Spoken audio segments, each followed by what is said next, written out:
ஏங்க வணக்கம் வணக்கம். நான் தாங்க வருங்கால முதலமைச்சர். ஏங்க நான்லாம் ஆட்சி அதிகாரத்துக்கு வந்தேன்னா, ஒரே 1 வருஷத்துல ஒட்டுமொத்தமான அத்தனை பிரச்சனையும் ஒழிச்சிருவேங்க. அதுக்கு முதல்ல மனுஷனாகப்பட்ட நாம மனுஷனா வாழணும்.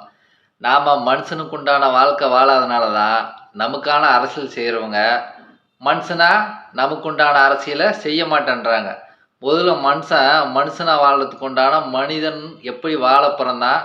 எதுக்காக வாழ பொறந்தான்? எத நோக்கி வாழ பொறந்தான்? நாம எப்படி இங்க உருவானோம்? நம்ம மறுபடியும் எப்படி இங்க மடிய போறோம்? எப்படி என்னவா மாறப் போறோம்? அப்படின்ற ஒரு அறிவ மக்கள் வளர்த்துக்கணும்.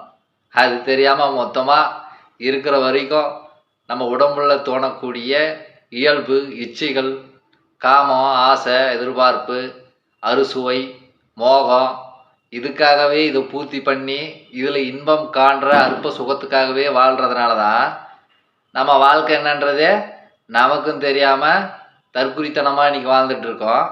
நம்ம வாழ்க்கையை கட்டமைக்க வரக்கூடிய அரசியல் தலைவர்களும் என்னன்னு தெரியாம தற்குறித்தனமா ஆட்சி செஞ்சுன்னு இருக்கிறாங்க. சிந்திங்கடா மக்களா. மனுஷன் வாழ்றது தன்னுடைய அற்ப இன்பத்துக்காக இல்ல. நாம இந்த உடம்பு முழுசா நாம கிடையாது. இந்த உடம்புல ஒரு சிறு அணு தான் நாம. இந்த உடம்புன்றது ஒரு அணு கட்டமைப்பு. இதுல ஒரே ஒரு அணு மட்டும்தான் நாம. இந்த நமக்கு உடம்பா இருக்கக்கூடிய அத்தனை அணுக்களும் நாளைக்கு அடுத்த பரிணாமத்துக்கு போயிடுவாங்க. நாமளும் இந்த இந்த கட்டமைப்பு அழிஞ்சிச்சுன்னா வேற ஒரு பரிணாமத்துக்கு போயிடுவோம்.